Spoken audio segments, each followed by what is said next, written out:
Bozi apa panyaya Jozi apo kapa. Jozi tomatungo ina bozi isati ngamboti isusu wanodinga vanobva kunokwenda kuJozi. Tochika kune South Africa yacho. South Africa maplayers akazara South Africa kubva mu Zimbabwe. Todachika kune South Africa yacho. Kana tikangodyiwa kosha fana ngoenda. Bozi atina zvatenge tichiita pabhora.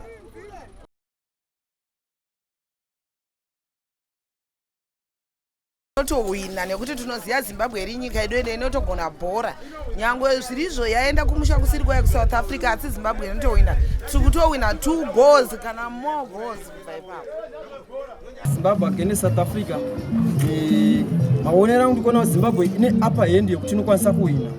Tichasowa according history yekumashure pakutamba kwedu Zimbabwe kusa South Africa. Asi zvanhasi tisasati mamine game ratakapedzera kutamba previous neLesotho. The team was good, but chinchi kangotadza chete kuti defense yedu it was not organized. Thingi coach vakambopom kana kuna God knows murwira.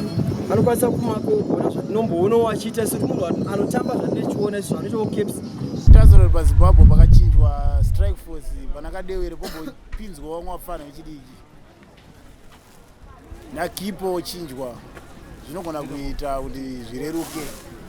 Pamakocha apa patikwanisa kubva makochi bozi akatora nguva diki asati aziva maplayers aya. Saka muri kublema Zifa. Tikublema Zifa kuti haisi kugona haisi kunyatsotora nhabvu sespoti chaiyo muno muZimbabwe.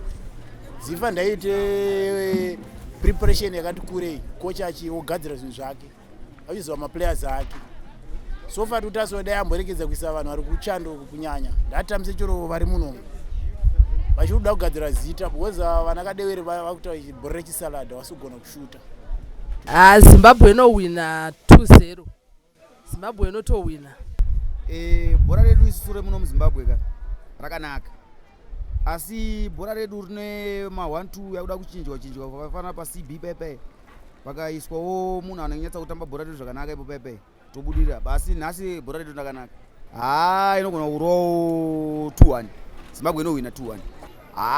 Panewo zvinozoitikawo mamistakes anoitika panana coach yedu paipai kuti coach anofana kuzoonawo bhora kuti tinyatsobuda zvakanaka ipapo but apa niki apa towina paSouth Africa.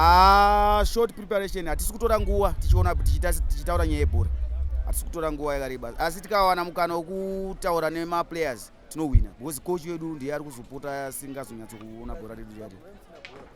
Vanhu ngavaite time yekuva nekomini chikoti game itanga mangwana vanhu voitese unopara kutanga kuuya mumwe nhasi osvika nhasi mangwana kuti apinda muground. Plus iyo team pachayo team ikunzwa team yachayo team yedu kubhora inoda macombination inofana mboita kana week before musi wasati wasvika musi wekuti bhora ritambwe mafata kana week before womboonesana vese wotrena vese kuti wabata combination macombination edu anyatsobuda zvakanaka combination because wafana watinenge tinawo kubhora wafana wechirungu anenge kubva kudiaspora unzwa ubva wasvika kuno kubhora wafana nitakatanogona bhora muZimbabwe but waziya play yedu yofana kuapa macoach toita zvinatsogarisana nemaWarriors Ibhora ripiroro vakomana vahombe munokodza masupporters vakomana vahombe vari kukwadza neBP tanzwa kana bhora racho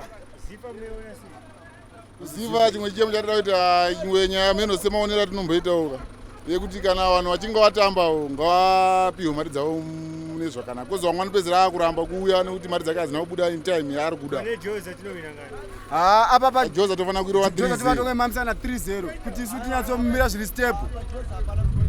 Aiwa iwe South Africa bandinochazotona kuti timu ipini mamonditeste mamwe timu emuZimbabwe.